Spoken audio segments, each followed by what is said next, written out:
Hey guys, and welcome into another video. Now today we're going to be doing something a little bit different. It's going to be a 7-round mock draft, so don't worry about that, especially you Giants fans out there like myself, as you can kind of see around the room.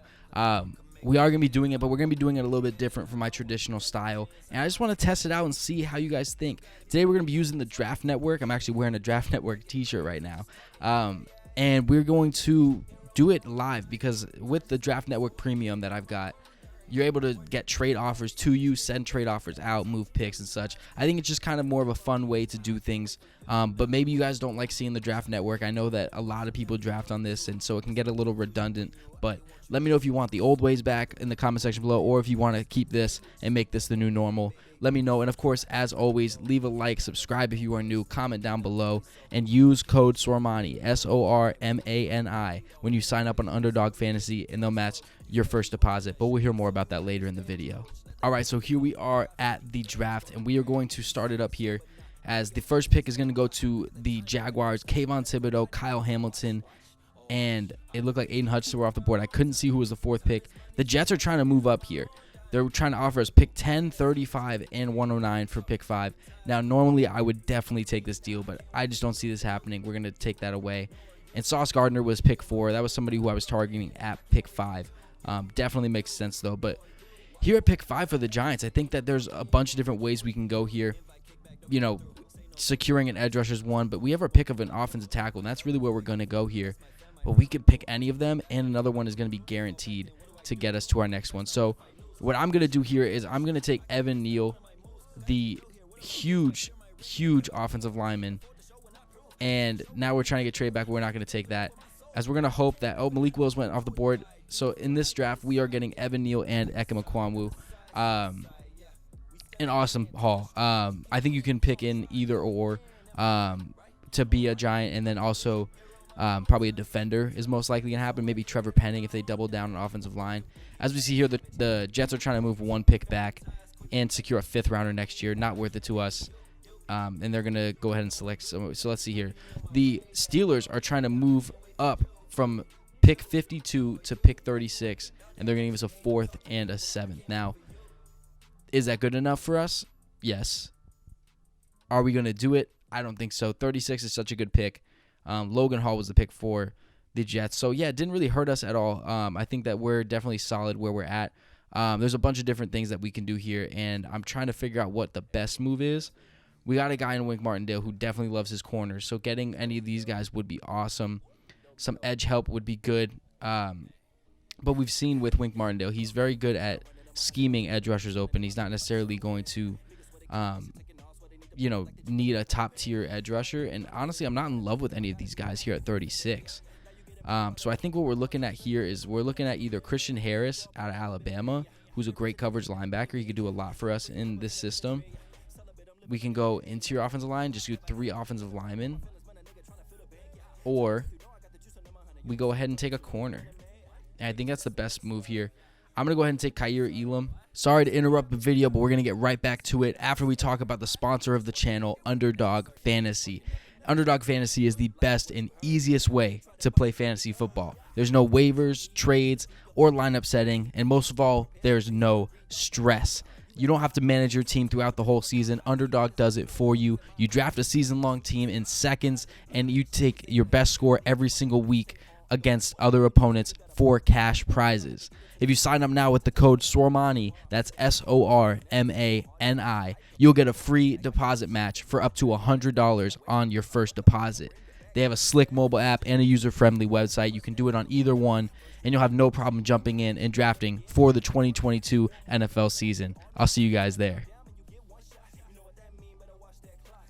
Out of Florida, a guy who I just had going in Washington's mock draft. Obviously, it's a little bit different, so we're not going to talk too much about it. Each of these are individualistic. So we see here the Saints are saying, hey, you can jump back into this round if you give us pick 67 and 110. We're actually going to accept this trade. My reasoning behind it is the Saints are definitely a team that's going to want to move back, accumulate more assets because they don't have that much money. And us, we were looking at edge rushers, but again, there was none that were looking too good at the start. But now when we're here, I think Kingsley Enagbare is the best pick here at 49. So now we got our edge rusher to pair alongside with Azeez Ojulari. We have a corner in Kyer Elam who can play with or without Bradbury, but obviously pair him alongside Adoree Jackson, Darnay Holmes, etc. And then also 2 offensive linemen, stud offensive linemen. So really good pick here. They want us to move back 8 picks and get a 7th. We're going to decline that. We don't need the 7th that bad. So now that we are here, we do have our edge rusher already. We have a corner. We have an offensive tackle. Linebacker is a spot we could look at. Some of these guys I like, but again, not huge. I mean, Quay Walker's nice. I kind of think he's somebody we could look at. Let's see, when's our next pick? Because we don't pick for a while because of the trade with the Saints, I believe. Yeah, we do not pick until 146. So I want to look at quarterbacks real quick. And we're going to take it off my big board, and we're going to go to predicted board. See, Zappy, I think, is the best. Well, wait. See if we can get Zappy later on with that next pick. Tight end is probably our next best bet, and it just depends on who you're a big fan of. Jelani Woods is somebody I like a lot out of Virginia.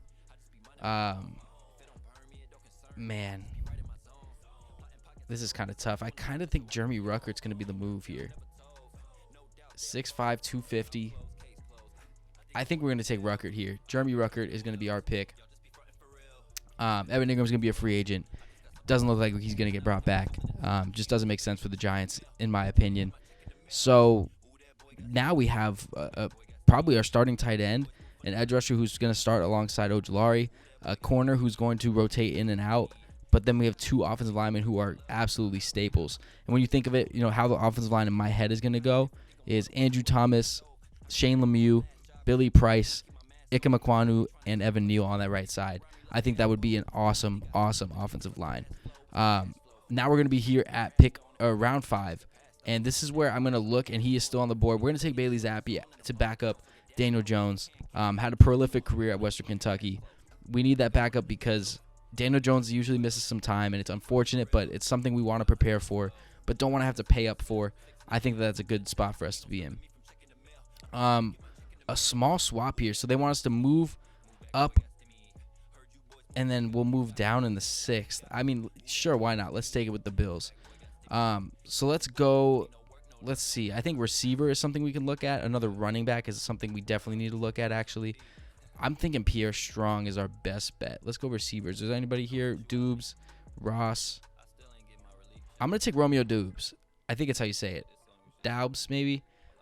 He was a guy who was in the 2nd early on in this draft season, and his stock has kind of fallen, but hopefully we can get that potential back. And now we're already back on the clock here at 183. And this is where we're going to look. Ooh, a guy like Chase Lucas could go in, but Pierre Strong is going to be our guy. Back up Saquon Barkley, be there with Gary Brightwell. Devontae Booker was just released, and you see this mock draft is just flying by now. Or it's not flying by, it's just doing some weird stuff at the top. But yeah, and I think that might be our last pick of the draft. We might have one more, but I'm not entirely sure. But I need to scroll down. This is getting crazy up here. But yeah, with how this is, I can't even scroll down. With how this draft has gone, I mean, looking at the picks here, 2 offensive linemen, I think that's perfect for the Giants getting in the draft. A corner who's going to rotate in and out, can make Bradbury flexible. Kingsley Enagbare, I think Enagbare is how you say it, and that is going to be our last pick.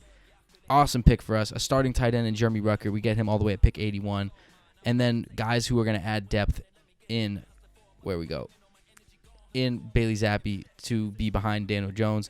Romeo Dubes to, be our wide receiver 5 or 6, kind of feel what Dante Pettis, John Ross kind of were.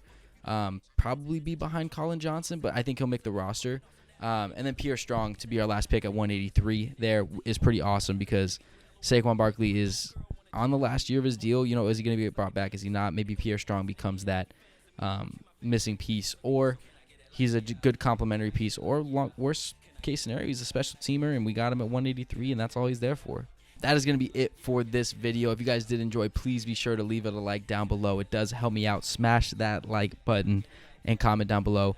What you think about this draft class. Is this a good draft for the Giants? I believe it is, with how the top 5 fell. Getting both Ekwonu and Neal would be a dream. It's hard to see that happening, but it would be a dream.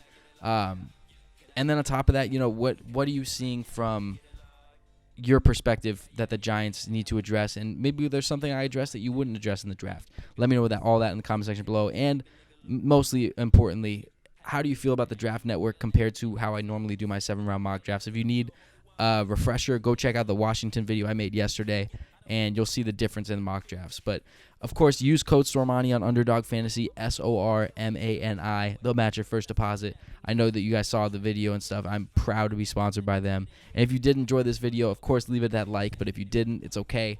Refresh the page, and let me know what you think about it the second time. Because without further ado, that's going to be it for me. I'll see you guys in the next one. How you talking 50K? How you talking making plays or just talking? Yeah. I do this shit on my own time. Time is money, so I did it on my own dime. Word to Bookie, yeah, this homage gave me game. Yeah, he taught me family ties. Quick to back there, off me. Nah, I can't wait for you.